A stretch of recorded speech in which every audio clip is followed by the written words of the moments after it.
It's Maxwell. Oh, hi. Here with another Seriously Sale Little Bites, and I am with Lauren Patzer, one of our Blue Forge artisans. And today, though, he is going to be talking about something really cool. He's going to be talking about acting. And not just with Blue Forge either, because that's the thing about our artisans. A lot of our artisans actually work with other people as well. That's what's so great about Blue Forge. We really want our artisans to really be able to express themselves creatively. So, now Lauren though, just I guess as a jumping off point, sorry. The audience is interested in what we're looking at today. I guess this is a show about cereal.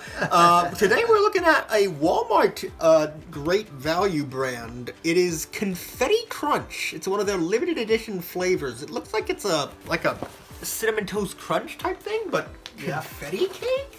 Like Funfetti, if you guys know that brand. And we don't have any milk right now, which is probably fine. It might go bad in the summer heat. So today, Lauren and I are both going to be snackers. And you know what? Before we get into all the cool stuff you do, let me read off this boring nutritional information. Okay. Now, it is important to keep it in mind. This stuff is like energy, calories, all that good stuff. Okay, so there's about 11 servings per container. Serving size is usually 1 cup. Since we're being snackers, we'll have a little bit less. Calories per serving are 170, 31 grams of carbohydrates, and 14 grams of added sugar.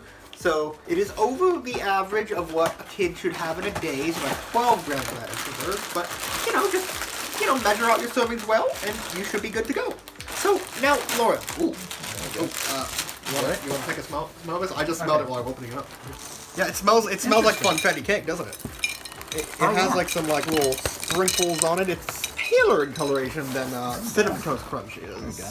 And it has like little multicolored bits. Looks like there's some red and blue plus the normal sugar that comes with Cinnamon Toast Crunch. And it does smell very similar to like a buttery vanilla cake, like a funfetti type cake. Now, okay, so this is about what we're having. This should be good. The camera mom seems to want me to try this. So, Lauren, do you want to talk about some of the roles you've done while I give these a try? Oh, yeah. So with Blue Forge, I've done a couple different. I've done some horror stuff with Blue Forge. Yeah, true. You were the lead in the movie Saturdays at the Sausage Shack. You're one of a 4 group of friends, and each of them meet at this place that sells sausages. It's a little restaurant that sells sausages, and you've been meeting there for the past 30 years, a long time. But each of you have a secret, and you were the lead. You were the main guy. I was absolutely, and that was great fun. I really enjoyed all the actors I got to work with there. Oh yeah. We've also done Dissidents. Was one where I get to die. Oh yeah, on screen. Oh, that was funny having a death scene. Yeah. But then a bunch of different little roles in different films. That was with Blue Forge, and then there've been some short stuff that I've done with some other folks. Yeah. There's one in which I played a mob gangster, and my grandson actually played my son in the show. So it was a really, really cool thing. Cool. And just read a couple weeks ago, I was in the 253 Film Festival. We did a comedy musical, which was a lot of fun. And then I was a member of a improv troupe for about 2 years. Nice. When I lived in Houston.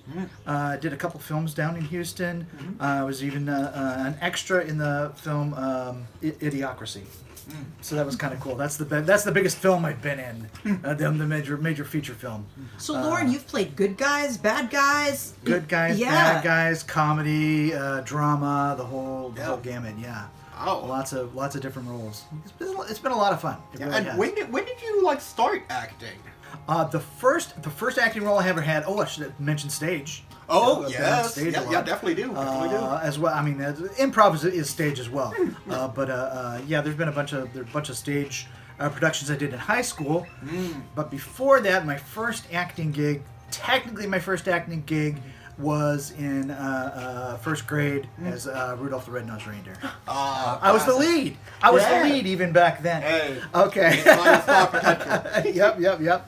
And then I was a kid in a Christmas Carol, and my dad played Scrooge. Oh, so that was kind of cool. That's fun.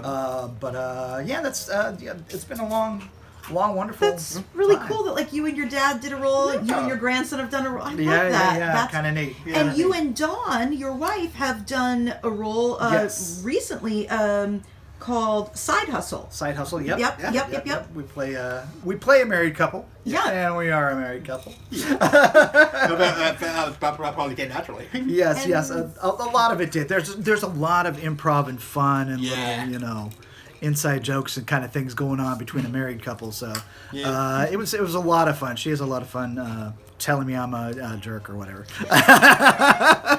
But I'm intentionally playing a jerk in the show. Yeah. So it works out really good. We're actually on the set right now, you guys, for a film called Good Bones, where you actually play my dad, and you're actually a bit of a jerk there too. I am. Which is crazy because you are not a jerk in real life. I guess that's what acting is. It really is. It lets you really become is. someone else. Yep. I always say I said this literally today. I like casting Lauren specifically because he's not a bad guy as bad guys, because I don't want someone to be, kind of brusque or rude or kind of like a bully on set just because they have this powerful bad guy role. Yeah, absolutely. And that is an important thing when you're on set is to have a good working relationship with the cast and the crew. Even if you're having a bad day, try to make it a good day for other people, because that's what they remember. Hey, you know what? I really enjoyed being on that film set with you. I'd really like to work with you again, as opposed to, I don't like that guy. I'm not working with him again. Yeah. And so, I mean, you can really help yourself out. Try to be as pleasant as you can. Yeah. Treat others how you want to be treated. Exactly. I think those are words to live by. All right. I've about finished my plate. All right, we'll let Lauren snack mine. eat. And Maxwell, what did you think of Confetti Crunch? Well, okay. Texture-wise, it's pretty similar to Cinnamon Toast Crunch. It's very crunchy. Also, texture-wise, in terms of how it feels, it's very powdery. Like, there's definitely actual, little bits of sugar on here. So, you probably heard me going, and that was me getting all the sugar off my fingers, because it is they kind of stick on there a little bit. It's not sticky per se, but it just kind of lingers on your hands. Like, you ever go to the beach and put sand on your hands and it's mostly off, but then you just kind of it's still there. It's same thing with sugar, though the difference between sand and sugar is that you can't eat sand, but flavor. You shouldn't eat sand. Yeah, you should. You shouldn't. You'd probably get a tummy ache, but flavor-wise, it is definitely not. There's no cinnamon here. It is sugary and. I'd say there's kind of a vanilla taste. A little bit of a buttery taste too. That's typical of a confetti cake, funfetti, that sort of thing. Yeah, I would agree. I think it's for me, I think it's a little too sweet, a little too much sugar for me. But it might be milk. Yeah, it might be better in milk. This is. I'm not sure if this is quite a snacker cereal though. Yeah, might be. Yeah. I mean, but I think about Cinnamon Toast Crunch too is that the milk kind of washes some of the cinnamon off. So. One, when you drink the if you drink the milk, then you get a nice cinnamon milk. But also, it makes the actual individual pieces a little less strong, and how the cereal absorbs the milk kind of also makes that a little more palatable. So, I would say probably if one of us were a spooner, we would like it a lot better if we were having this with milk.